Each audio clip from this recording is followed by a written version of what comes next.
لما يكون عندنا حد غالي علينا قوي ويبقى مريض او عنده مشكلة ايا كانت المشكلة دي.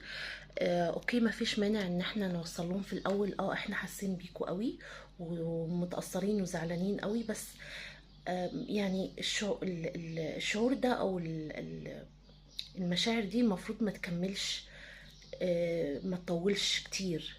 لان المريض او الانسان اللي هو محتاج دعم ما بيبقاش عايزك تبقى محبط زيه او بتعيط او الكلام ده كله.